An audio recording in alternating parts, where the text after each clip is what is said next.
ఈ వీడియోలో మనం మంచివారికే కష్టాలు ఎందుకు వస్తాయి అనే దాని గురించి తెలుసుకుందాం. ఇక కథలోకి వెళితే ఒక చిన్న గ్రామంలో గోదావరి నది ఒడ్డున సముద్రం లాంటి ఆకాశం కింద వెంకటేశ్వర్లు అనే కుమ్మరి జీవించేవాడు.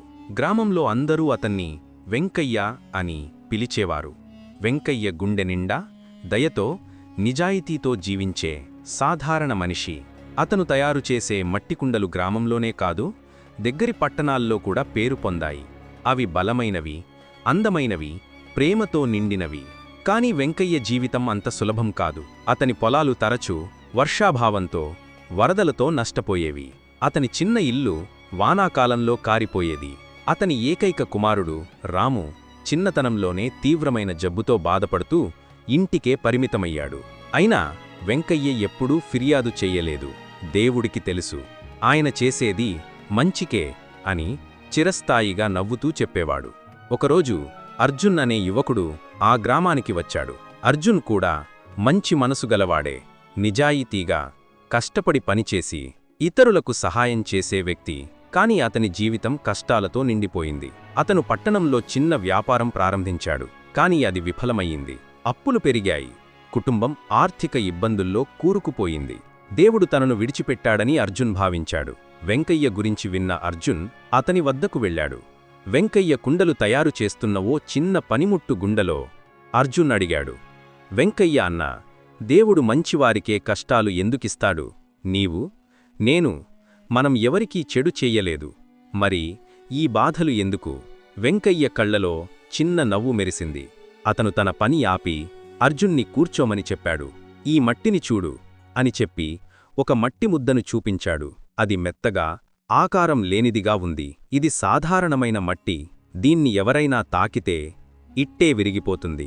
కాని దీని నుండి నేను ఏం చేస్తానో చూడు అని చెప్పి ఆ మట్టిని తన కుమ్మరి చక్రంపై ఉంచాడు.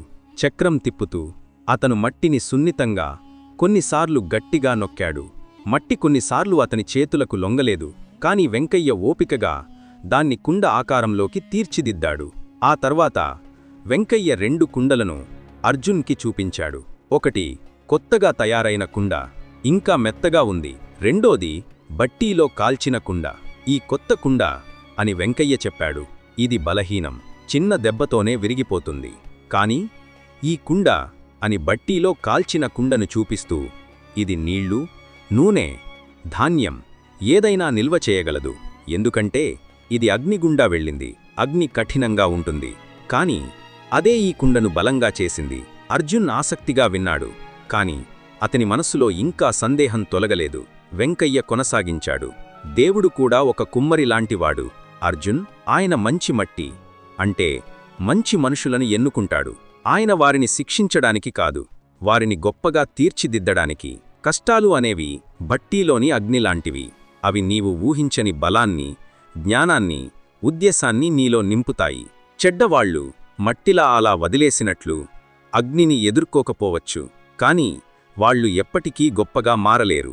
అర్జున్ ఆలోచనలో పడ్డాడు. కాని అన్నా, ఈ కష్టాలు ఎందుకు ఇంత బాధ కలిగిస్తాయి? దేవుడు మనల్ని బాధ లేకుండా బలంగా చెయ్యలేడా అని అడిగాడు. వెంకయ్య కాల్చిన కుండను అర్జున్ చేతిలో పెట్టాడు. దీని బలాన్ని ఒక్కసారి అనుభవించు. ఈ కుండ అగ్నిని కోరుకోలేదు, కాని అగ్ని లేకపోతే ఇది ఇంత బలంగా ఉండేది కాదు. దేవుడు నీలో నీవు చూడలేని గొప్పతనాన్ని చూస్తాడు. కష్టాలు నీవు ఎవరో కాదు, నీవు ఏమవగలవో చూపించడానికి వస్తాయి. అర్జున్ కుండను చేతిలో తిప్పుతూ తన జీవితాన్ని గుర్తుచేసుకున్నాడు. అప్పుల కోసం నిద్రలేని రాత్రులు, వ్యాపారం విఫలమైనప్పుడు గుండెలో మంట, ఇంట్లో కుటుంబం కష్టాలను చూసినప్పుడు కలిగిన నిస్సహాయత అన్నీ అతని కళ్లముందు మెదిలాయి. కాని అతను ఇతరులకు సహాయం చేసిన క్షణాలు, చిన్న చిన్న ఆనందాలు, అతను తెలియకుండానే పొందిన ఓర్పు కూడా గుర్తొచ్చాయి. వెంకయ్య మరో మాట చెప్పాడు, దేవుడు కష్టాలు ఇవ్వడం మనల్ని ద్వేషించడం కాదు, మనల్ని నమ్మడం. మనం ఆ కష్టాలను భరించగలమని, వాటి ద్వారా గొప్పవారమవగలమని ఆయనకు తెలుసు. మంచివాళ్లు శాపం పొందినవారు కాదు, వారు ఎన్నుకోబడ్డారు. ఆ సాయంత్రం అర్జున్ గ్రామం నుండి బయలుదేరాడు. అతని మనసు ఇంకా పూర్తిగా శాంతించలేదు. కాని ఒక కొత్త ఆలోచన అతన్ని ఆకర్షించింది. తన కష్టాలు దేవుడి శిక్షణ కాదు, ఒక ఉద్దేశానికి సిద్ధం చేసే ప్రక్రియ అని అతను గ్రహించాడు. వెంకయ్య మాటలు అతని గుండెలో నాటుకున్నాయి. కష్టాలు బాధ కోసం కాదు, బలం కోసం. సంవత్సరాలు గడిచాయి. అర్జున్ తన జీవితంలో మార్పు చూశాడు. అతను మళ్లీ వ్యాపారం ప్రారంభించాడు. కానీ ఈసారి ఓర్పుతో, విశ్వాసంతో. అతని కష్టాలు అతన్ని నిరాశపరచలేదు. బదులుగా అవి అతనికి సహనం, ధైర్యం, ఇతరుల పట్ల సానుభూతి నేర్పాయి. అతను ఒక విజయవంతమైన వ్యాపారిగా మారాడు.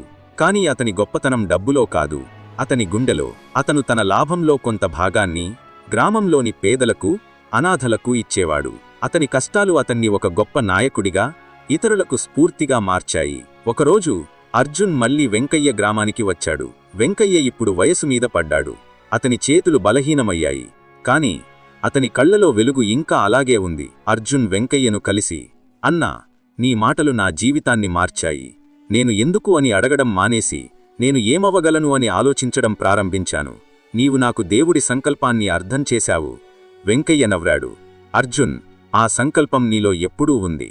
నీవు దాన్ని కనుగొన్నావు. అంతే. దేవుడి అగ్ని నిన్ను కాల్చలేదు, అది నిన్ను సృష్టించింది. నీతి, కష్టాలు శాపం కాదు, ఒక ఉద్దేశం కోసం వచ్చే శిక్షణ. కుమ్మరి మట్టిని ఒత్తిడి, అగ్ని ద్వారా గొప్ప కుండగా మార్చినట్లు దేవుడు మంచివారిని కష్టాల ద్వారా బలంగా, జ్ఞానవంతంగా, ఉద్దేశపూర్వకంగా తీర్చిదిద్దుతాడు. ప్రశ్న ఎందుకు కష్టాలు వస్తాయని కాదు, వాటి ద్వారా మనం ఏమవగలము అని. స్నేహితులారా, ఈ కథ మీకు నచ్చినట్లయితే లైక్ చేసి మరిన్ని వీడియోస్ కోసం మన ఛానల్ని సబ్స్క్రైబ్ చేసుకోండి. ధన్యవాదాలు.